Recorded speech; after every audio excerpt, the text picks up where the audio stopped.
네, 하나님 말씀 함께 받겠습니다. 누가복음 11장 1절로 13절까지 말씀입니다. 옆 사람 바라보고 인사합시다. 당신이 있어서 행복합니다. 네, 함께함이 참 기쁨이고 행복입니다. 오늘 본문에 아주 유명한 기도가 나오죠. 주기도문에 대한 이야기가 나오는 본문입니다. 아마 우리 가운데 이 주기도문을 모르시는 분은 한 분도 없으실 것이라고 생각합니다. 아마 주기도문을 우리 가운데 못 외우시는 분도 없으실 것이라고 생각합니다. 우리는 어렸을 때 교회 다니면서부터 주기도문을 꼭 외워야만 한다고 배웠고, 예배 순서에 사도신경과 주기도문을 암송하는 시간이 있기 때문에 그렇습니다. 올해부터 주기도문 암송하는 시간을 뺐는데, 예배 순서마다 사도신경, 주기도문을 암송하는 순서가 있기 때문에 안 외우면 안 되는 걸로 생각하며 살았습니다. 여러분, 질문 한 가지 하겠습니다. 왜 우리는 주기도문을 외워야 할까요? 왜 외워야 합니까? 뭔가 대답들을 하는데 하나도 안 들려요, 여러분. 왜 예배 시간에 주기도문을 외우는 시간이 있어야 되는 걸까? 여러분, 교회들마다 마을 예배를 드리면서, 구역 예배, 우리는 마을 예배라고 하죠. 마을 예배를 드리면서 그냥 끝내기 어색하니까 주기도문으로 끝내자고 합니다. 주님은 한 번도 모임 끝낼 때 목사님 계시면 축도로 끝내고, 목사님 안 계시면 그냥 끝내기 어색하니까 주기도문으로 끝내라, 이렇게 말씀하신 적이 없으시죠. 근데 왜 우리는 예배를 그렇게 끝내는 것일까요? 주님이 그렇게 주기도문으로 마치라고 말한 적도 없습니다. 심지어 잠이 안 오면 주기도문 100번 외워봐 라고 말하는데, 과연 주님이 잠 안 올 때 잠들라고 주기도문을 우리에게 가르쳐 주셨을까? 그것은 아니라는 겁니다. 성경 어디에도 예수님이 주기도문을 가르쳐 주시면서 너희는 내가 가르쳐 준 이 기도대로 외우고 암송해라, 이렇게 말씀하신 적이 한 번도 없다라는 것을 여러분 아십니까? 주기도문에 무슨 특별한 힘이 있어서, 특별한 능력이 있어서 토시 하나 안 틀리고 주기도문을 외우면 좋다, 이렇게 말씀하신 적이 없다라는 것이죠. 여러분, 토시에 집착하는 건 우리입니다. 나라 이가 맞는가, 나라 가가 맞는가, 이거 가지고 싸워요. 별 쓸데없는 거예요. 상관없는 거예요. 나라 가가 현대 문법에 맞지만 옛날에는 나라 이로 말했어요. 옛날 문화에서는 그렇게 말해도 틀림이 없었다고요. 여러분, 대개 나라와 권세와 영광이라고 말하는데, 여러분, 대개는 대체 무슨 뜻일까요? 대개라는 단어 무슨 영덕대개도 아니고 무슨 뜻일까요? 우리는 뜻도 모르고 이 대개가 뭔지 외우라고 하니까 외워요. 대개의 뜻이 뭐냐면 왜냐하면이라는 말이에요. 왜냐하면이 옛날 고어로 대개라고 그렇게 말했대요. 그래서 왜냐하면 주의 나라와 권세와 영광이 영원히 아버지의 것이기 때문입니다, 이런 의미라는 것이죠.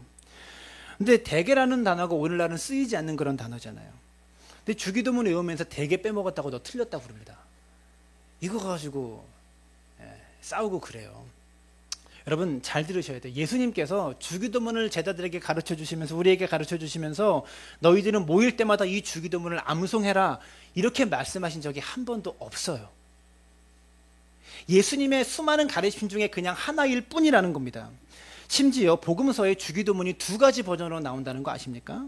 마태복음 6장에서는 풀 버전으로 길게 나오고요, 누가복음, 오늘가 읽은 누가복음 11장에서는 요약본으로 짧게 나와요. 그런데 주님은 마태복음 6장이 정답이니까 니들은 6장 버전으로 외워라, 이렇게 말씀하신 적이 없다라는 것이죠. 그러면 주기도문은 무엇일까? 오늘 성경에 기록된 그대로 너희는 이렇게 기도하라, 이런 식으로 기도해야 돼, 이렇게 가르쳐 주신 기도의 모범이고 기도의 모델인 겁니다. 너희는 기도할 때 이런 식으로 기도해야 돼 라고 가르쳐 주기 위해서 말씀하신 게 주기도문이다라는 겁니다. 여러분, 주기도문을 외우지 말라는 것이 아니라, 주기도문을 달달 외우는 게 중요한 게 아니라, 주님이 이 주기도문을 가르쳐준 이 주기도문에 담긴 기도의 원리가 무엇인지, 어떻게 기도하는 것이 하나님께서 기뻐하시는 기도인지, 그것을 아는 것이 외우는 것보다 훨씬 중요하다는 것을 가르쳐주고 싶다라는 것이죠. 여러분, 1절을 보시면 예수님께서 왜 주기도문을 제자들에게 가르쳐 주셨는지 그 이유가 나옵니다. 1절 함께 다 같이 읽어볼까요? 시작. 예수께서 한 곳에서 기도하시고 마치심에 제자 중 하나가 여짜오되 주여, 요한이 자기 제자들에게 기도를 가르친 것과 같이 우리에게도 가르쳐 주옵소서. 우리는 간과하지만 사실 이 주기도문은요, 예수님께서 기도를 마치신 후에, 혼자 기도하시는 기도를 마치신 후에 제자 중 하나가 예수님께 와서 요청합니다. 기도 마치신 예수님을 붙잡고 요청합니다. 우리에게도 기도하는 법을 좀 가르쳐 주세요 라고 예수님께 요청하죠. 그래서 주님이 그래 내가 알려줄게 하시면서 기도하는 방법을 가르쳐 주신 것이 주기도문입니다. 근데 질문 한 가지가 생기죠.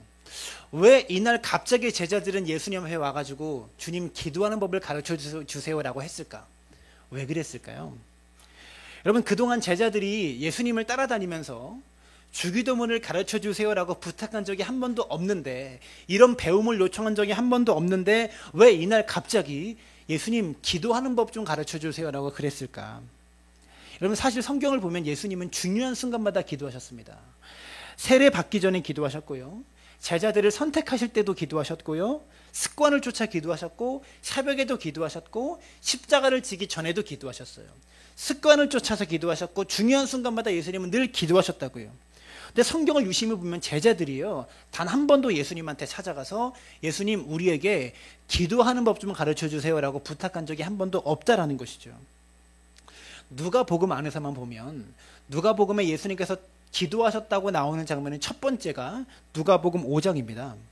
5장 16절에 예수님께서 처음 기도하신 장면이 나오는데, 예수는 물러가사 한적한 곳에서 기도하시니라. 이게 누가복음에서 예수님께서 첫 번째로 하신 기도에 대한 기록입니다. 근데 잘 보세요. 여러분, 예수님께서 이렇게 기도하시는데 제자들이 예수님께서 기도하시는 이 기도의 모습을 보면서 주여 우리에게도 기도를 가르쳐 주옵소라고 부탁합니까? 안 합니까? 안 하죠. 제자들은 기도에 관심이 없습니다. 심지어 5장을 읽다 보면 재미있는 묘사가 등장하는데 5장 33절 5장 33절 함께 읽습니다. 시작. 그들이 예수께 말하되 요한의 제자는 자주 금식하며 기도하고 바리새인의 제자들도 또한 그리하되 당신의 제자들은 먹고 마시나이다. 요한의 제자들은 금식하며 기도하는데 예수님의 제자들은 뭐합니까? 이 사람들은 먹고 마시는 걸로 유명한 사람들입니다. 요한의 제자들은 기도에 관심이 있는데 예수님의 제자들은 기도에 별로 관심이 없어요. 먹고 마시기만 해요, 모이면. 6장으로 넘어가 보면 6장 12절에 이때 예수께서 기도하시러 산으로 가사 밤이 새도록 하나님께 기도하시고, 근데 6장을 아무리 읽어도 이때도 제자들이 우리에게 기도하는 법을 가르쳐 주세요라고 예수님께 부탁하지 않습니다. 그리고 세 번째 기도하셨다는 구절이 누가복음 9장 18장인데요. 이때는 제자들이 예수님께서 기도하시는 그 기도하는 자리 옆에 있기까지 합니다. 18절에 9장 18절인데요. 예수께서 따로 기도하실 때에 제자들이 주와 함께 있더니 물어 이르시되 무리가 나를 누구라고 하느냐. 예수님이 따로 기도하실 때 제자들이 주님과 함께 있었어요. 근데 이때도 제자들이요, 주님한테 기도하는 법을 가르쳐 주세요라고 그렇게 부탁하지 않아요.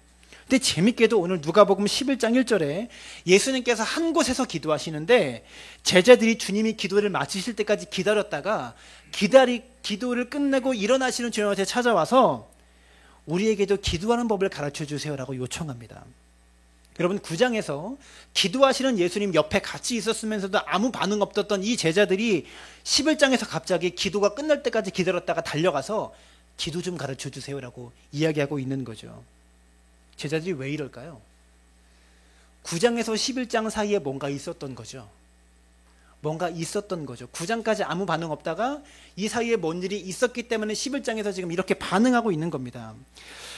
그러면 9장과 11장 사이에 무슨 일이 있었는지 한번 보겠습니다. 누가복음 9장 18절에 예수께서 기도하셨다는 세 번째 기도의 기록이 있는 다음에 어떤 사건을 성경이 다루고 있냐면 변화산 사건을 다루고 있습니다. 예수님께서 산 위에 제자 3명을 데리고 올라가셨어요. 예수님께서 영광스럽게 변모하시는 모습을 제자들이 목격합니다. 근데 변화산에 몇 명 데리고 올라가셨습니까? 3명 데리고 올라가셨죠. 그러면 산 밑에는 몇 명 남은 거예요? 9명이 남아있겠죠. 예수님과 3명의 제자는 산 위에 있는데 나머지 9명의 제자는 산 아래에 남았습니다. 근데 귀신 들린 아들을 둔 한 아버지가 이 산 아래에 있는 9명의 제자들에게 찾아옵니다. 그리고 9명의 제자들에게 부탁을 하죠. 귀신 들린 내 아들을 고쳐달라고 제자들에게 부탁합니다. 근데 산 아래에서 9명의 제자들이 뭐하고 있었을까요? 성경엔 기록하고 있지 않지만 분명히 먹고 마시고 있었을 거예요. 주님께서 올라가셨으니까 별 생각 없이 그냥 지들끼리 즐기고 9명이 산 밑에서 있었을 거예요.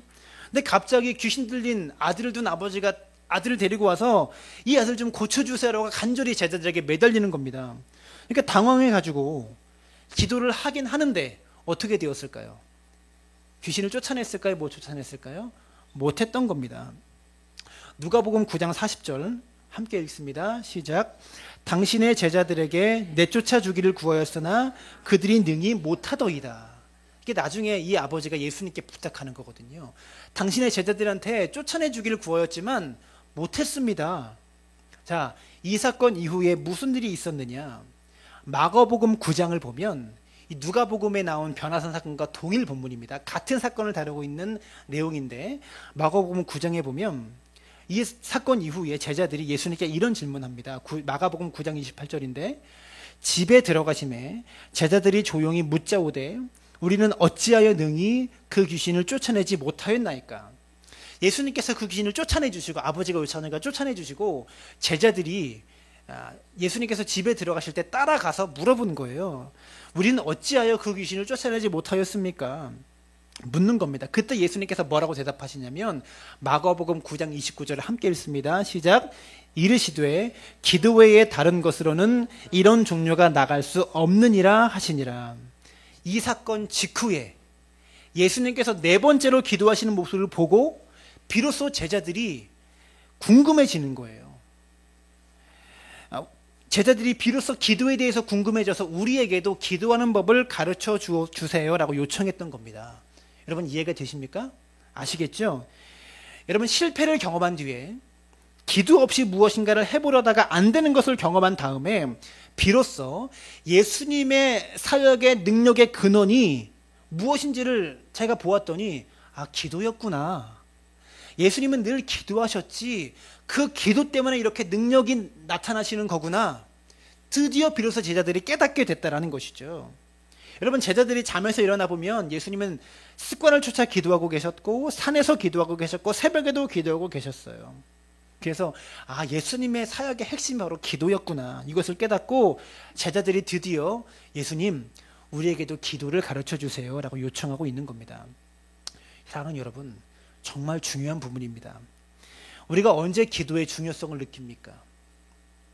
다른 때가 아닙니다. 기도 없이 내 힘으로 무엇인가를 해보려다가 좌절할 때, 기도하지 않고 무엇을 해보려다가 실패할 때 그때 비로소 우리는 기도의 힘을 느끼게 된다는 것이죠.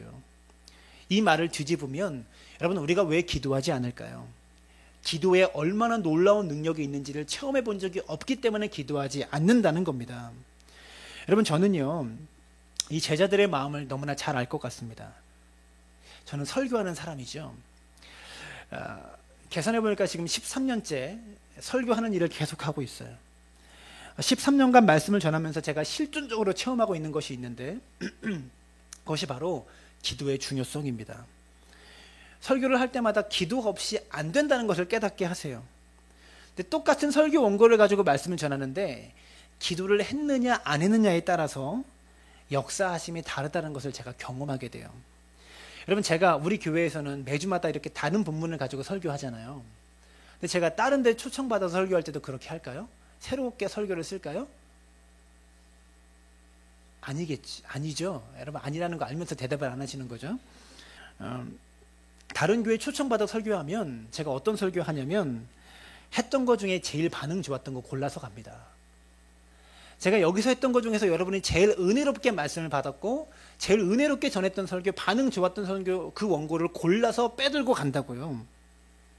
근데 여러분 똑같은 설교 원고를 들고 다른 교회에 가서 설교를 하면서 신비한 체험을 하게 되는데 분명히 똑같은 설교, 토시 하나 안 틀리고 똑같은 설교 원고인데 이 말씀 전하기 전에 하나님 앞에 간절하게 무릎 꿇고 기도할 때 놀라운 역사하심이 있다는 것을 체험하지만 지난번에 내가 이 설교문을 들고 설교 원고 하나 들고 좋은 반응이 있었다고 기도하지 않고 보장되고 확실한 거니까 기도하지 않고 다른 교회 가서 말씀을 전해도 똑같은 대박이 터트려지지 않는다는 겁니다. 별 반응도 없고 설교가 지루해짐을 내가 느끼게 된다는 것이죠. 신기합니다. 토시 하나 안 틀리고 똑같은 설교 원고인데 청중에 달라서일 수도 있지만 더 중요한 것은 제가 말씀을 전하기 전에 하나님의 도우심을 구하며 기도를 했느냐 안 했느냐에 따라서 결과는 매우 달라진다는 것입니다. 왜 그런 줄 아십니까? 기도 외에는 이런 능력이 나타나는 법이 없기 때문에 그렇습니다. 한국교회의 부흥을 이끄셨던 목사님들의 공통점은요, 다들 기도를 많이 하셨다는 겁니다. 솔직히 제 세대의 목회자들에 비해서 공부도 많이 못하셨고요, 우리 세대보다 성경도 많이 모르시는 것 같아요. 지금 보면 틀린 해석들이 너무나 많아요. 근데 우리 세대는 공부도 많이 하고 성경 지식도 굉장히 많은데 목회 현장에 별로 능력이 나타나지 않습니다. 우리 세대 목회자들은 이전 세대보다 기도를 덜 하는 것 같아요. 그것만은 좀 확실한 것 같습니다. 사랑하는 여러분, 저는요, 여러분의 삶 가운데 이 제자들이 했던 경험을 여러분도 했으면 좋겠습니다. 기도 없이 여러분이 하고 있는 일들이 안 풀리는 은혜가 있기를 축원합니다. 아멘을 하셔야 되는데, 기도하지 않고 여러분이 일을 할 때마다 안 되는 은혜가 있게 되기를 축복합니다. 여러분, 그것이 복입니다. 기도 안 했는데 잘 되면 그게 복 같지만 망하는 길입니다. 여러분, 기도의 사람 되시기를 바라요. 좀 아멘 좀 해보세요. 이런 거 결단하고 아멘 해야 됩니다. 그래야지 복 있는 사람이 되는 거예요. 기도의 사람 되시기를 부탁을 드립니다. 본문을 보시면 제자들이 주님의 요청을 받고 이제 드디어 예수님께서 기도에 대해서 가르쳐 주시는데요. 이렇게 기도하라를 말씀하시기 전에 사실은 누가복음에 나오지 않지만 사실은 이렇게 기도하지 말라를 먼저 가르쳐 주셨어요. 여러분, 주기도문도 마태복음 6장에도 주기도문이 나오거든요. 거기서는요, 마태복음 6장 9절부터 너희는 이렇게 기도하라라고 말씀하시면서 주기도문이 나오는데 9절, 2절에 5절부터 보면은 이렇게 기도하지 말라를 먼저 가르쳐 주셨어요. 뭐라고 말씀하시냐면, 또 너희는 기도할 때에 외식하는 자와 같이 하지 말라. 그들은 사람에게 보이려고 회당과 큰 거리 어귀에 서서 기도하기를 좋아하느니라. 어떻게 기도하지 말라는 겁니까? 사람에게 보이려고 기도하지 말라는 겁니다. 또 7절을 보시면 또 기도할 때 이방인과 같이 중언부언하지 말라. 뭔가 중심이 없이, 기도에 중심이 없이 했던 말 또 하고 했던 말 또 하고 이렇게 하지 말라. 또 중언부언이 또 어떻게 해석되냐면 주술사들이 쓸데없는 말들을 막 외우잖아요. 주문들을 외우잖아요. 그렇게 마치 주문 외우듯이 그렇게 기도하지 말라라는 의미도 됩니다. 이것을 먼저 가르치신 다음에 이렇게 기도하지 말라를 먼저 말씀하신 다음에 너희는 이렇게 기도하라를 가르쳤다는 것을 알아야 합니다. 여러분, 시간이 많지 않아서 오늘 주기도문에 대해서 한 가지를 강의하기는 어렵습니다. 쉽지 않습니다. 오늘 말씀을 통해서 한 가지 강의하는 것보다 더 중요한 것은 무엇이냐면 예수님께서 가르쳐주신 기도의 원리를 찾고 그 기도의 방법들을 우리 모두가 배울 수 있는 시간 되었으면 좋겠습니다. 여러분, 우리가 읽은 주기도문 가운데 제일 중요한 표현이 한 가지가 있는데 무엇인 줄 아십니까? 제가 보기에 주기도문에서 가장 중요한 표현, 중요한 부분은요, 아버지여라는 단어입니다. 여러분, 주기도문은 사실 아버지의 이름을 부르는 것으로 시작되고 아버지의 이름을 부르는 것으로 끝납니다. 오늘 우리가 읽은 누가복음은 아버지여라고 시작하잖아요. 이 번역이 맞아요. 근데 마태복음에서는 하늘에 계신 우리 아버지여라고 번역합니다. 근데 헬라어 원문에는 아버지여가 먼저 나와요. 아버지여 그리고 하늘에 계신, 이런 순서로 나옵니다. 근데 주님이 가르치신 기도의 핵심이 무엇이냐면 하나님과 우리와의 관계가 무엇인지를 알고 기도하라는 겁니다. 여러분, 주님이 가르쳐주신 기도대로 기도한다는 것은 주기도문을 달달달 외우는 것이 아니라 주기도문을 통해서 예수님께서 제자들에게 가르쳐주고 싶으셨던 기도의 핵심은요, 너희와 하나님과의 관계는 아버지와 아들의 관계야. 이것을 깨닫고 이것을 알고 기도하라는 거예요. 근데 여러분, 우리는 주님이 가르치신 이 기도대로 기도 안 합니다. 우리는 기도를 시키면 어떻게 기도합니까? 너무나 많은 형용사를 붙입니다. 천지를 창조하시고 무소부지하시고 전지전능하시고 상천하지 한 분밖에 없으신 나의 하나님, 뭐 이렇게 기도하죠. 죄송하지만 주님은 그렇게 기도하지 말라고 가르치셨어요. 주님이 가르치신 기도는 뭡니까? 그냥 아버지요. 아버지 부르듯이. 우리 교회에서 대표 기도하시는 분들은 그런 분들이 없어서 참 좋습니다. 전지전능 찾고 무소부지 찾고 상천하지 찾으시는 그런 분이 없으셔서 참 좋습니다. 여러분, 하나님께 너무나 많은 수식어를 붙이지 마세요. 그냥 아버지입니다. 아버지요. 제 아들이 동아가 저를 찾을 때 사랑나무교회 담임 목사님이시며 성결대학교를 졸업하시고 대학원을 졸업하시고 그런 나의 아버지 이렇게 부르지 않잖아요. 그냥 아버지, 아빠 이거 해주세요라고 말하는 겁니다. 여러분, 기도는 무엇입니까? 자식이 아버지를 경험하는 시간이에요. 자녀가 아버지가 어떤 분인지를 경험하는 시간이 기도의 시간이다라는 겁니다. 여러분, 이것만 알아도 우리가 가지고 있는 기도에 대한 불만과 의문점이 다 풀려요. 여러분, 우리가 기도하면서 가지는 불만이 있는데 무엇이냐면 내가 구하는 것을 하나님이 다 안 주신다는 겁니다. 굉장히 불만이죠. 그런데 여기 정답이 오늘에 나옵니다. 왜 다 안 주실까? 우리 아버지이기 때문입니다. 여러분, 제대로 된 아버지라면 자식이 구하는 거 절대 다 주지 않습니다. 자식이 칼을 달라고 하는데 그거 주겠습니까? 칼을 달라고 떼쓰고 금식 기도해도 못 주는 거예요. 무엇을 줍니까? 자식한테 필요한 것, 이것을 주는 것이죠. 아버지니까. 야고보서 4장 2절은 말합니다. 너희가 얻지 못하면 구하지 아니하기 때문이요 구하여도 받지 못하면 정욕으로 쓰려고 잘못 구함이라. 요한일서 5장 14절은 그를 향하여 우리가 가진 바 담대함은 이것이니 그의 뜻대로 무엇을 구하면 들으심이라. 뜻대로 무엇이든지 구하면 들으신다고 말씀하고 있어요. 여러분, 아버지의 뜻과 맞으면 다 주십니다. 그러니까 그분이 내 아버지라는 것만 알면 내가 기도했는데 거절을 경험해도 상관없는 거예요. 오히려 그 거절의 경험을 통해서 아버지가 어떤 분인지를 알게 됩니다. 제가 저희 아이들을 데리고 다이소에 가끔씩 갑니다. 거기서 원하는 것을 골라오게 합니다. 니들이 사고 싶은 거 골라와. 얼마 안 하니까. 되게 좋아요. 아이들이 사달라는 걸 제가 다 사주지 않습니다. 근데 그 거절을 통해서 아이들이 뭘 배우는 줄 아세요? 아빠의 가치관을 배워요. 아, 우리 아빠가 뭘 좋아하는구나.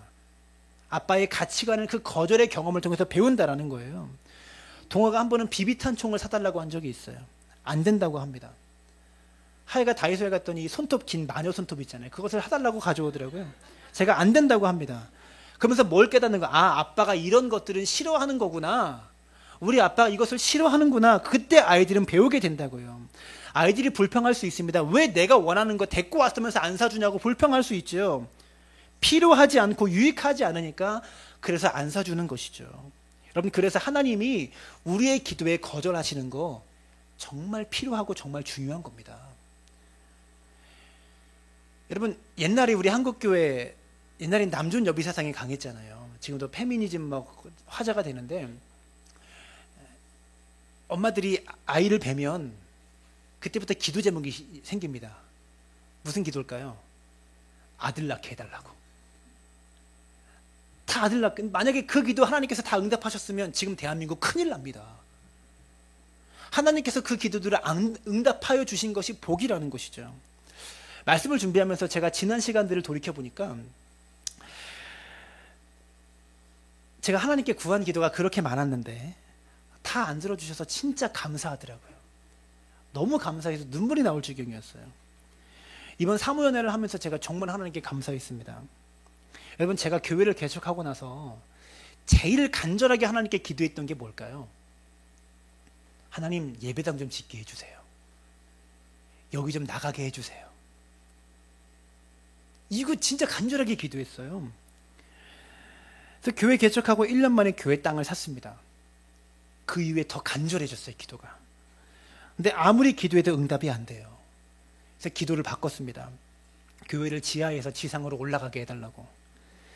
지난 4년 동안 여기 있으면서 교회가 3번 침수됐죠. 물이 떨어지는데 샤워기 틀어놓은 줄 알았어요. 제가 사진을 보여주려고 했는데 그 동영상도, 물 떨어지는 동영상도 보여주려고 했는데 그렇게까지 할 필요는 없을 것 같아가지고 여기 전체를 3번 다 뒤집었습니다. 얼마나 힘들든지. 수해 복구를 3번 하면서 지긋지긋하더라고요. 빨리 떠나고 싶어요. 그리고 제가 그 전까지는 지하실에 오래 있으면 건강이 나빠져, 이 말을 이해 못했어요. 체험해 본 적이 없으니까. 근데 진짜 지하실에 하루 종일 아침 9시 출근해서 밤 10시까지 있으니까, 저녁 먹고 집에 갔다 이러는 데 빼고 10시까지 있으니까 머리가 띵하고 아프더라고요. 그래서 공기청정기에 사다 놓은 거예요. 그 이후로 좀 괜찮더라고요. 빨리 이곳을 탈출하게 해달라고. 너무 힘드니까 수해 복구 3번 당하면서 진짜 지긋지긋하다. 하나님, 이사 가게 해주세요. 그래서 이사갈 곳도 알아봤습니다. 임대료가 너무 비싼 거예요. 교회가 있는 이쪽 그 라인인데, 여기 뭐 한국마트 노브랜드 있는 이쪽 라인인데 2층 3층 알아봐도 우리의 이 반도 안 돼. 이 전체가 아니라 여기에 반도 안 되는데 150만 원 달래요. 한 두 칸 쓰라니까 300달래. 250으로 깎아주겠대. 경춘국도 1층에 있는 좋은 상가, 우리 말하는 50평 정도 되는 거 알아봤습니다. 480만 원 달래. 그래서 늘 이 마음이었어요. 하나님, 저는 왜 이렇게 불쌍하고 처량하게 목회해야 됩니까? 왜 여기 지하실에 우리 교회 성도들과 함께 있어야 합니까? 근데 올해 사무연회를 하면서 제가 깨달았어요. 우리 교회가 여기까지 올 수 있었던 것은 이곳 지하실에 보증금 1,000만 원에 월세 35만 원짜리 이 공간에 있었기 때문에 여기까지 올 수 있었던 거예요. 월 500 갖고 목회자 사립이 충분하게 나오면서 교회빈 열심히 갚으면서 안정되게 목회할 수 있었던 것은 하나님께서 내가 했던 기도에 응답 안 해주셨기 때문이에요. 여러분, 우리 교회가 여기까지 올 수 있었던 것이 제 기도를 거절하셨기 때문이더라고요. 너무 감사한 거예요. 돌이켜보니까 응답이 안 된 게 너무 감사하더라고요. 오히려 더 감사합니다. 여러분, 잘못 구한 것을 거절해 주셔서 감사한 게 너무 많다라는 겁니다. 여러분, 이 사실을 알고 기도하시길 바라요. 여러분, 이게 주기도문대로 기도하는 거예요. 달달 암송하는 게 아니라 하나님이 나의 아버지시구나, 그래서 거절하시는 거구나. 여러분, 사실 저희 아이들도요, 제대로 구하는 것보다 쓸데없는 거 달라고 하는 게 더 많아요. 그래서 저한테 제 요구 조건대로 받는 것보다 거절당하는 게 훨씬 많아요. 10개 구하면 1개 응답될까 말까요? 제 자녀들도 마찬가지입니다. 우리가 하나님의 뜻대로 구하면 하나님이 응답해 주신다고요. 여러분, 거절당한 거 감사할 수 있는 믿음의 사람들 되시기를 부탁을 드립니다. 여러분, 그런다고 제 자녀들이 아버지에 대한 신뢰가 사라지는 거 아니잖아요. 그렇죠?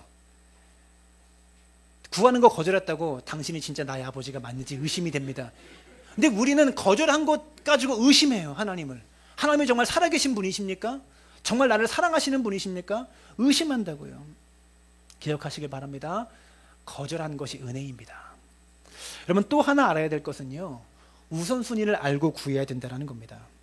이름이 거룩히 여김을 받으시오며 나라가 임하옵시며, 먼저 이것을 구하시고 그 다음에 일용할 양식, 죄의 용서, 다른 사람과의 관계, 시험에 들지 않게, 그런 것들을 기도해야 됩니다.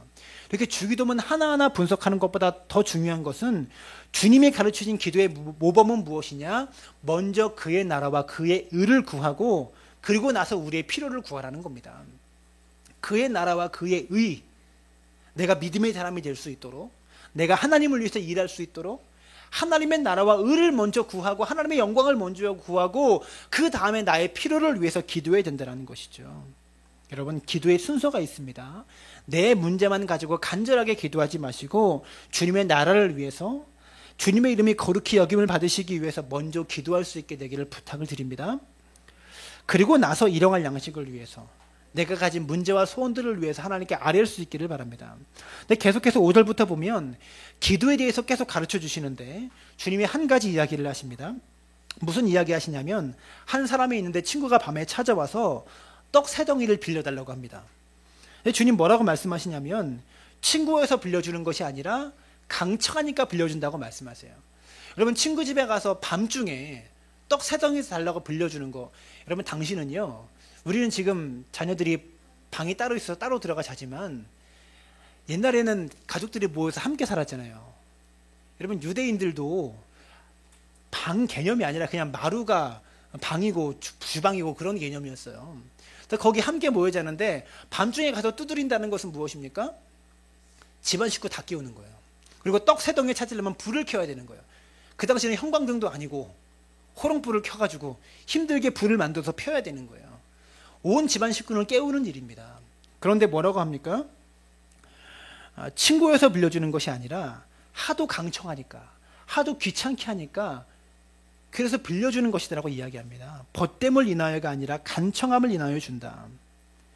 주님 이렇게 이 비유를 말씀하시면서 이런 이야기를 하셨습니다. 그러면서 구하라, 찾으라, 두드리라 말씀하십니다. 9절과 10절 말씀 함께 있습니다. 시작. 내가 또 너희에게 이르되 구하라 그러면 너희에게 주실 것이요 찾으라 그러면 찾아낼 것이요 문을 두드리라 그러면 너희에게 열릴 것이니 구하는 이마다 받을 것이요 찾는 이는 찾아낼 것이요 두드리는 이에게 열릴 것이니라. 이 말씀이 기도와 관련돼서 주어진 말씀이에요. 어떻게 기도하라고 하십니까? 기도할 때 간절히 간청하면서 기도하라고 말씀하십니다. 누가복음 18장에 가면 억울한 일을 당하는 과부가 나오는데 이 억울한 일을 당하는 과부의 재판을 담당한 재판관이 불의한 재판관입니다. 근데 똑같은 이야기가 나와요. 불의한 재판관은 하나님도 두려워하지 않고 사람도 두려워하지 않는 그런 재판관입니다. 근데 과부가 어려운 일을 당했다고 밤낮으로 찾아옵니다. 그러니까 이 불의한 재판관이 하나님도 두려워하지 않고 사람도 두려워하지 않는데 너무 괴로워서 과부의 부탁을 들어주는 이야기가 누가복음 18절에 나옵니다. 그 이야기의 결론이 무엇입니까? 악한 자가 이렇게 할지라도 하물며 하늘에 계신 너희 아버지가 택한 자의 원한을 풀어주지 않겠느냐, 이렇게 말씀하십니다. 여러분, 기도 어떻게 해야 됩니까? 간절하게 기도해야 됩니다. 언제까지 해야 됩니까? 응답될 때까지 기도해야 합니다. 여러분, 찾으라 그랬죠. 언제까지 찾아야 될까요? 찾을 때까지 찾아야 되고요. 문을 두드리라 그랬습니다. 언제까지 두드려야 됩니까? 문을 열어주실 때까지 두드려야 됩니다. 우리의 문제가 무엇입니까? 기도 몇 번 하고 응답이 바로 안 됐다고 시험 들어요. 이게 우리의 문제입니다. 우리의 기도가 하나님의 뜻에 어긋나지 않는 것이라면 밤낮으로 부르짖으시기 바랍니다. 간청하시기 바랍니다. 하나님의 뜻과 맞아야 돼요. 여러분, 또 밑에 보면 너희가 악한 자라도 자식에게 좋은 것을 줄 줄 알거든. 너희의 자녀가 생선을 달라고 하는데 뱀을 주며 알을 달라고 하는데 정갈을 주겠느냐라고 말하잖아요.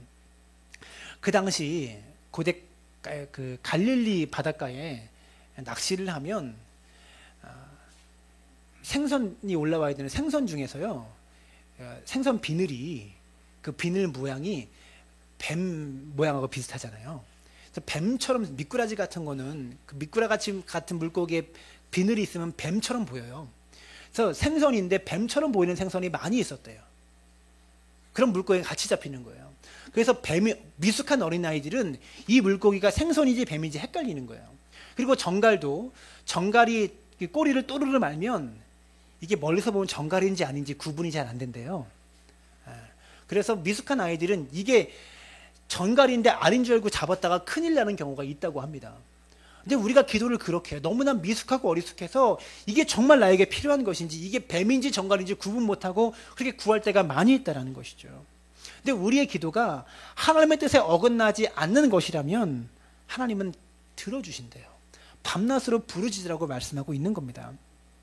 예레미야 33장 3절을 보면 너는 내게 부르짖으라 내가 내게 응답하겠고 내가 알지 못하는 크고 은밀한 일을 내게 보이리라. 여러분, 왜 하나님이 부르짖으라고 말씀하셨을까요? 여러분, 성향상, 가지고 계신 성격상 이렇게 부르짖는 거 싫어하시는 분이 계시죠. 근데 성경에요, 하나님이 기도할 때 부르짖으라고 말씀하셨어요. 말씀하셨잖아요. 부르짖으라고. 근데 우리도 그렇게 기도해야 됩니다. 근데 부르짖는 기도 싫어하시는 분들은 말씀이 다 똑같아요. 두레교에서 신앙생활 했잖아요. 김준호 목사님이 꼭 그러더라고요. 하나님이 귀가 먹었냐, 늘 그러시더라고요. 조용히 기도해라. 그래도 하나님 다 들으신다. 근데 문제는요, 하나님이 부르짖으라고 그러셨어요. 그건 목사님 말씀이고 성경은 부르짖자고 그랬다고요. 그럼 왜 주님이 부르짖으라고 그러셨을까? 여러분, 목소리와 우리의 절박함이 비례합니다. 애들도요, 진짜 갖고 싶은 거는 목소리가 틀려요.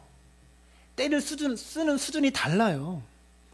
우리가 절박한 상황에서 커지는 것이 있는데 우리의 목소리가 커져요. 물에 빠졌을 때 보세요. 물에 빠졌을 때 살려주세요. 묵상으로 살려주. 이렇게 하는 사람 누가 있습니까? 악을 쓰면서 살려달라고 절박하게 하나님께 외치잖아요. 그 마음으로 부르짖으라고 말씀하고 있다라는 겁니다. 하나님께서 우리에게 보기 원하시는 것이, 기도를 통해서 보기 원하시는 것이 우리의 절박함. 내 힘으로 안 됩니다. 나는 할 수 없습니다라는 절박함, 이것을 보기 원하신다는 것을 기억할 수 있게 되기를 바랍니다. 너는 내게 부르짖으라. 너의 절박함을 나에게 보여줘라. 이런 의미라는 것이죠. 근데 이 모든 기도의 마무리가 중요한데요. 오늘 이 기도의 원리와 방법들을 주님께서 알려주시고 간청하라는 것까지 알려주셨는데 13절을 보시면 이 기도를 알려주신 주님의 의도가 있습니다. 13절 마무리가 가장 중요합니다. 함께 읽습니다. 시작. 너희가 악할지라도 좋은 것을 자식에게 줄 알거든 하물며 너희 하늘 아버지께서 구하는 자에게 성령을 주시지 않겠느냐. 지금까지 주님께서 기도에 대해서 쫙 말씀하시고 주님이 정말 너희들이 기도했으면 좋겠는 것이 있다. 너희들이 정말 간절하게 기도하면 좋겠던 것이 있다. 근데 무엇이라고 말씀하십니까? 성령님을 지금 말한 기도의 방법대로 구해라. 이렇게 말씀하고 있는 겁니다. 저는 오늘 본문을 통해서 주님께서 우리에게 기도를 가르쳐 주신 예수님의 의도를 알면 좋겠습니다. 우리에게 가장 필요한 기도 제목이 있는데요. 우리 옆에서 우리를 도우시는 성령님을 경험하는 겁니다. 그 성령님을 만나는 겁니다. 아까 말했지만 여러분, 우리가 뱀인지 전갈인지 구분 못하고 생선인지 뱀인지 알인지 전갈인지 구분 못하고 구할 때가 얼마나 많습니까?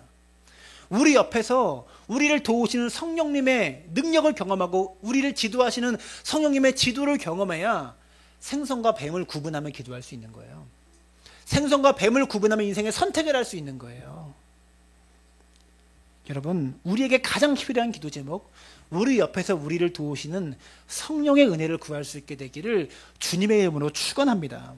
여러분, 엘리사가 그의 스승인 엘리야보다 갑절의 영감을 달라고 기도했잖아요. 갑절의 성령의 역사를 구했습니다. 왜 엘리사가 갑절의 영감을 구했을까요? 엘리사가 사역하는 시대는 엘리야가 사역했던 시대보다 2배나 악했던 시대였기 때문에 그렇습니다. 근데 우리가 사는 시대는 어떻습니까? 엘리사의 시대보다 10배는 악한 시대입니다. 우리에게도 갑절의 영감이 필요하다는 것이죠. 시대가 얼마나 타락했는지, 교회의 권위가 얼마나 세상에 짓밟히고 있는지, 얼마나 사랑이 식었고 경건이 식었고 하나님을 대적하는 마음이 세상에 가득한지, 여러분, 이 시대에 성령의 역사가 필요합니다. 이 시대에 세상을 바꿀 믿음의 사람이 필요합니다. 정말 빛과 소금의 역할을 감당하며 세상을 변화시켜 나갈 그리스도인들이 필요하다는 것이죠. 근데 그것이 무엇으로 됩니까? 우리가 성령의 능력을 구하고 성령의 은혜를 구할 때 우리가 그런 일을 할 수 있다는 것을 기억하셨으면 좋겠습니다. 저 여러분에게 인생에 수많은 기도 제목이 있겠지만 가장 먼저 성령의 능력을 구할 수 있는, 세상을 변화시킬 수 있는 능력을 나에게 달라고 기도할 수 있는 믿음의 사람들 되어지시기를 주님의 이름으로 축원합니다. 우리 함께 찬양했으면 좋겠습니다. 기도할 수 있는데.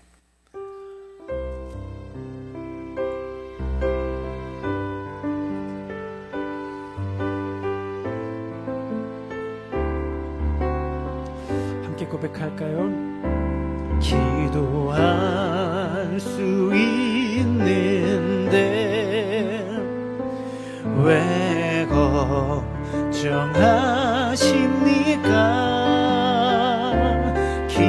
기도하면서 왜 염려하십니까? 기도할 수 있는데, 기도할 수 있는 왜 실망하십니까?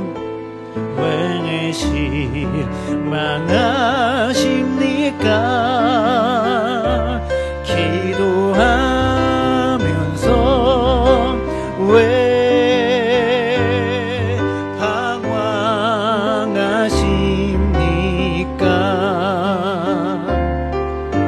주님 앞에 무릎 꿇고 간구해 보세요. 마음을 정결하게 뜻을 다하여 기도할 수 있는데 왜 걱정하십니까? 기도하면서 왜 염려하십니까? 함께 기도했으면 좋겠습니다. 자식에게는 아버지에 대한 믿음이 하나 있습니다. 우리 아버지는 나에게 좋은 것을 주는 분이야. 나에게 해가 되는 것은 주시지 않는 분이야. 이 믿음이 있습니다. 자식이 자기가 원하는 것을 거절했다고 아버지를 떠나지 않습니다. 아버지에 대한 신뢰와 이 믿음이 깨어지지 않습니다. 근데 우리는 기도하면 안 된다고, 응답이 안 된다고 거절감에 하나님에 대한 믿음과 신뢰를 깨트려 버리는, 하나님이 진짜 나의 아버지 맞나? 라는 생각을 하는 어리석은 자녀들입니다. 여러분, 응답 안 된 것이 더 감사입니다. 내가 기도한 대로 응답 안 된 것이 더 감사할 일입니다. 하나님은요, 좋은 것 주시는 분이십니다. 여러분, 제가 느꼈듯이 제 기도에, 예배당 옮기게 되려고 했던 기도에 응답이 안 된 것이 더 감사할 일이었고 더 좋은 일이었던 것을 뒤늦게 깨달았듯이 하나님은 정말 좋은 것 주시는 분이세요. 우리가 그렇게 기도하는데 주님 왜 이렇게 나를 어렵게 하십니까? 라고 원망하고 힘들게 하지만 마지막에 가면 이게 정말 좋은 것이었구나 라는 것을 깨달을 때가 옵니다. 함께 기도할 때 하나님, 걱정하지 않겠습니다. 힘들어서, 괴로워서, 어렵다고 걱정하지 않겠습니다. 우리가 늘 하나님을 구하고 하나님의 나라와 영광을 구하면서 그냥 살겠습니다. 그러면 나에게 가장 좋은 것으로 인도해 주는 하나님을 의지하고 신뢰하는 마음으로 언젠가 나에게 깨닫게 해주실, 더 좋은 것을 경험하게 해주실 하나님을 신뢰하며 나아가겠습니다. 함께 기도할 때 하나님, 응답이 안 되더라도 기도밖에 없음을 깨닫게 하여 주옵소서.